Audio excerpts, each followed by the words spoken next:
일단 그렇기 때문에 보면은 투약한 것만으로 그렇게 강하게 처벌하지는 않아요. 사실 법정형이라는 게 있고 우리가 처벌을 할 때 보면은 선고형이라는 게 있거든요. 근데 뭐 10년 미만인데 5년 미만인데 왜 1년 나왔어? 이런 이야기를 상당히 많이 하는데 양형 기준을 보면은 조금 예측이 될 것 같습니다. 일단 단순 투약 소지보다 매매 알선이 훨씬 더 형량이 높고요. 매매 알선보다는 제조, 수출입 이런 것이 훨씬 더 형량이 높습니다. 그래서 이렇게 보면은 단순 투약 소지를 했을 때 프로포폴 이게 그러니까 향정사범 중에서는 제일 낮은 단계에 있는 건데 기본 형기가 8월에서 1년 6개월입니다. 그리고 감경 요인이 있을 때 6월에서 10월 그 사이에서 이제 한 점을 딱 찍게 되어 있는데요. 그럼 감경 요인이 뭐냐? 자수, 수사협조, 형사처벌 전력 없음, 그리고 중독자의 자발적 치료 의사가 있을 경우에는 기본 영역에서 감경 영역으로 좀 넘어갈 수 있습니다. 그렇기 때문에 사실 보면은 상당히 많은 이제 마약 사범들이 인정을 잘해요. 이게 소변 검사하고 뭐 하고 하면 이미 있는 증거를 가지고서 들이밀기 때문에 굳이 거기서 사실 부인을 잘 안 하죠. 어떤 이제 재벌의 손녀, 외손녀가 했던 그 필로폰 보면은 기본이 10월에서 2년입니다. 여기서 상식 하나 말씀드리면 2년이라고 하는 것은 집행유예가 가능하다라는 거예요. 일반적으로 집행유예는 실형이 3년 이하일 때는 집행유예가 나올 수 있거든요. 근데 그 필로폰도 기본 형기가 10월에서 2년이기 때문에 집행유예가 다 나올 수 있는 거고요. LSD 같은 경우에는 기본 형량이 1년에서 3년입니다. 그렇기 때문에 그건 역시도 집행유예가 나오는 것은 어떻게 보면은 가능한 일이에요. 봐줬다라고 보기는 어려워요. 그런데 이게 단순히 투약이냐 아니면은 매매용이었냐에 따라서는 다른 거죠.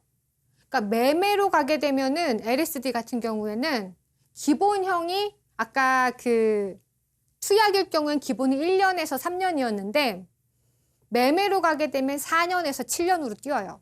그렇기 때문에 매매에서는 집행유예가 나오기 어려워요. 그러니까 투약이 아닌 매매를 하기 위해서 가지고 왔는데 집행유예가 나왔다? 이거는 조금 의심해 봐야 되는 그렇게 정의로운 판결은 아니었을 수 있다.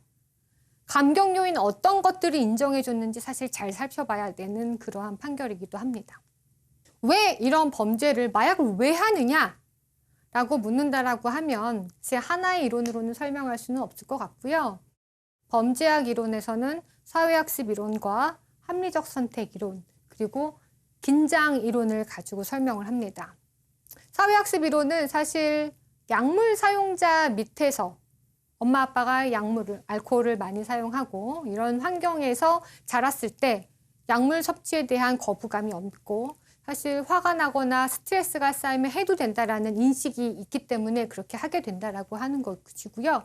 합리적 선택은 약물이 주는 즐거움이 크기 때문에 한다라고 봅니다.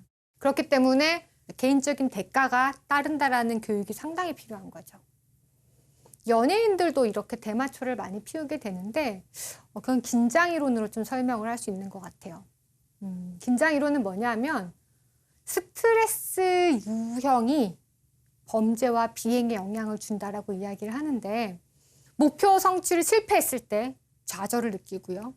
긍정적 자극이 소멸됐을 때 스트레스를 느끼고요. 부정적 자극에 직면했을 때 스트레스를 느끼는 겁니다. 그래서 이러한 세 가지 요인이 긴장을 유발을 하는데 그 긴장에 대처하는 방법이 사람마다 다른 거예요. 근데 누군가는 회피의 방법을 선택하게 되는 거죠. 그리고 그 회피를 하는 방법으로 이제 수단으로서 약물을 하게 되는 거죠. 학대를 받는다든지 가혹행위를 받는다든지 아니면 유해한 환경에 계속 노출이 되는 거죠. 내가 원치 않는 자리에 계속 나가야 한다든지 무대 공포증이 계속 있는데 무언가를 해내야 된다라든지 내가 어떻게든 뭐 벗어나고 싶은데 계약 조건 때문에 벗어나지 못하는 상황이라든지 이랬을 때 어떠한 방법으로 그것을 대처할 것이냐.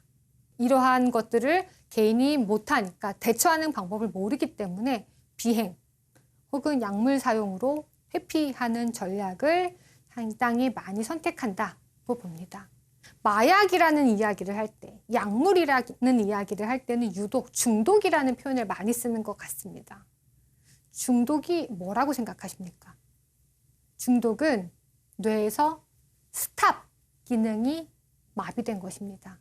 그렇기 때문에 사실 마약 중독자, 약물 중독자에게는 처벌을 한다라고 해서 크게 돌아오는 게 없어요.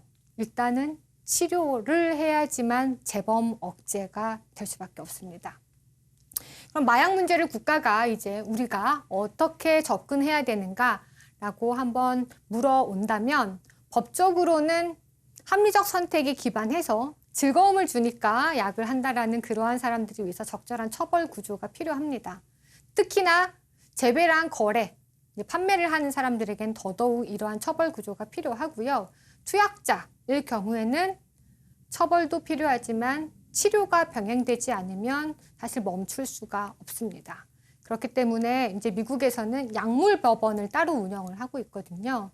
약물 법원에서 치료 프로그램 이수하는 것을 부과를 하고 그것을 성공적으로 이제 이수를 하게 되면 기소를 할지 말지 아니면 형을 감형해 줄지 말지를 이렇게 그때서야 다시 이렇게 재판을 하게 되는 것이거든요. 그래서 이러한 것들도 이제 필요하게 되고요. 실제로 이제 처음엔 미국 마이애미에서 시작하게 됐는데 지금은 미국 전역 3,400개의 약물 법원이 운영 중입니다. 그래서 어떤 범죄라고 칭해진 것들을 해결하는 방법이 꼭 처벌이 아니어도 될 수도 있다. 꼭 처벌로만 모든 것을 해결할 수는 없다. 그래서 마약 범죄를 해결하기 위한 좀 다른 접근 방법을 소개를 해봤습니다.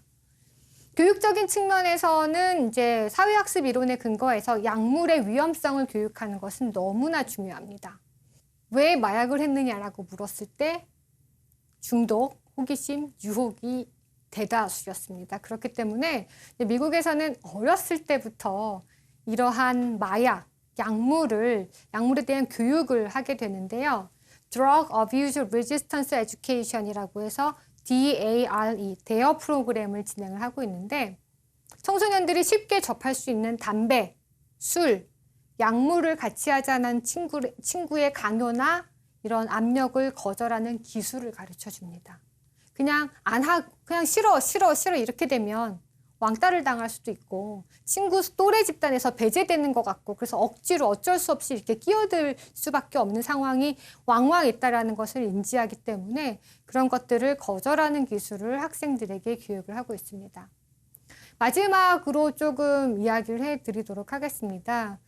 범죄학에서는 사실 어떤 부류에서는 마약을 victimless crime이라고 이야기를 하는데요. 이게 피해자 없는 범죄라고 칭하는 사람들도 있습니다.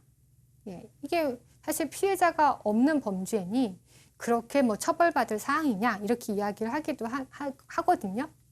그리고 같은 연장선상에서 약물이 허용되는 것은 어떤가? 오히려 허용이 되면 블랙마켓이 없어지기 때문에 뭐 비싸게 사고 팔지 않아도 되고 단속이나 이런 게 훨씬 더 수월할 수도 있다라고 이야기하는 사람들도 있어요. 그런데 저에게 만약에 약물이 허용되어야 됩니까? 라고 묻는다면 저는 아니다 라고 이야기를 할 수밖에 없을 것 같습니다. 왜냐하면 만취의 위험성을 너무나 많이 느꼈기 때문입니다. 저는 정말 많은 범죄자들과 면담을 해오고 있는데요. 정말 강력 범죄자들부터 경미한 범죄자들까지 다 만납니다. 근데 조두순도 그랬고요. 조두순도 만취 상태에서 범죄를 저질렀습니다. 조두순은 주량이 20병이 넘습니다. 그리고 다른 아동 대상 성범죄자들도 이야기를 하다 보면 그런 이야기가 정말 레파토리로 나옵니다. 저는 화가 나서 술을 마셨고요. 돈이 떨어질 때까지 마셨어요. 아무도 제지하지 않았어요. 기억 하나도 안 나요. 그때 완전 블랙아웃 상태였기 때문에 기억 하나도 안 납니다. 이런 이야기 상당히 많이 하거든요.